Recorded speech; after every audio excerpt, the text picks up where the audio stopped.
ألف لام ميم.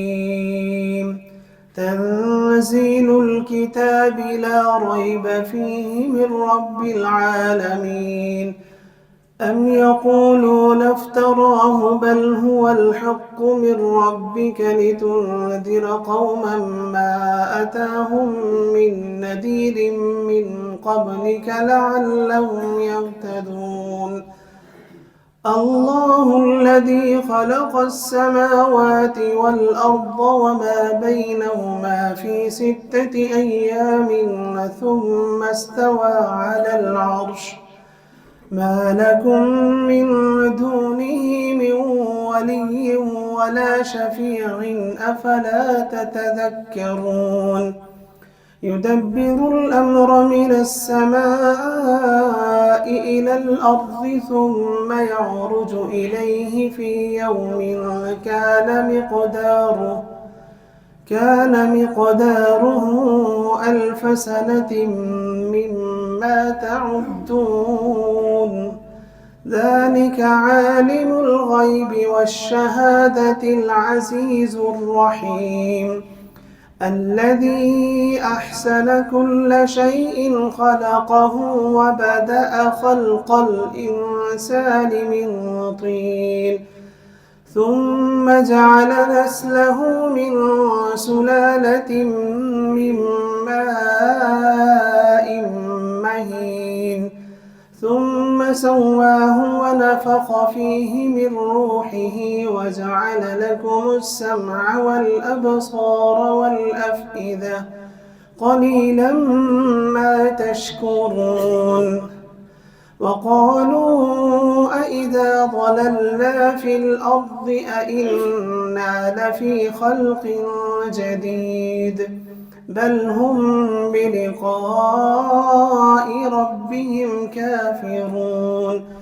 قل يتوفاكم ملك الموت الذي وكل بكم ثم إلى ربكم ترجعون.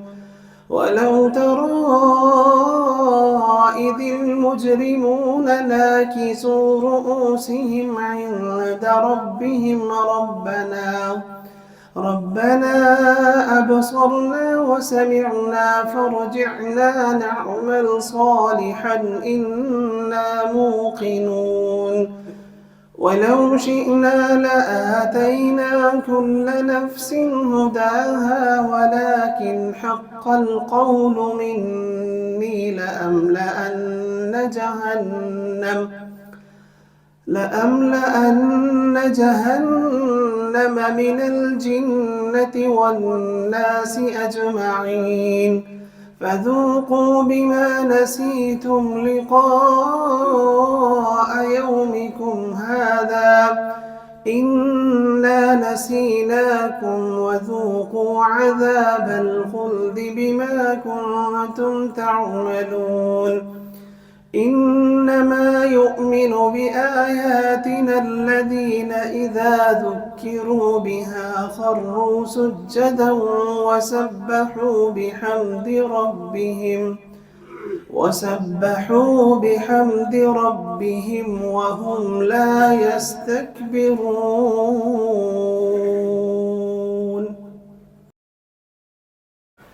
تتجافى جنوبهم عن المضاجع يدعون ربهم خوفا وطمعا ومما رزقناهم ينفقون.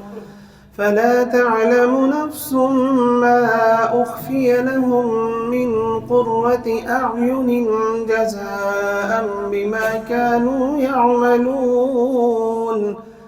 أفمن كان مؤمنا كمن كان فاسقا لا يستوون. أما الذين آمنوا وعملوا الصالحات فلهم جنات المأوى نزلا بما كانوا يعملون.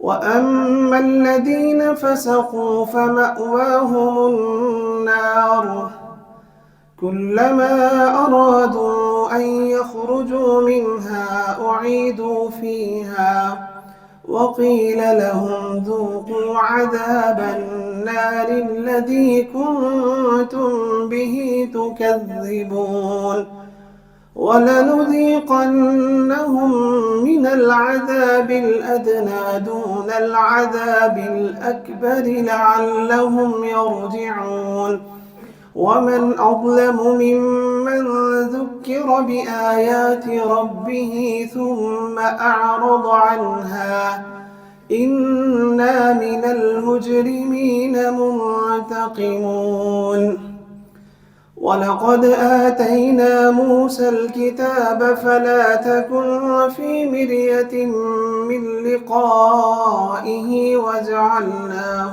هدى لبني إسرائيل وجعلنا منهم أئمة يهدون بأمرنا لما صبروا وكانوا بآياتنا يوقنون إن ربك هو يفصل بينهم يوم القيامة فيما كانوا فيه يختلفون أولم يهد لهم كم أهلكنا من قبلهم من القرون يمشون في مساكنهم إن في ذلك لآيات أفلا يسمعون أولم يروا أنا نسوق الماء إلى الأرض الجرز فنخرج به ذرعا تأكل منه أنعامهم وأنفسهم أفلا يبصرون ويقولون متى هذا الفتح إن كنتم صادقين قل يوم الفتح لا ينفع الذين كفروا إيمانهم ولا هم ينظرون فأعرض عنهم وانتظر إنهم منتظرون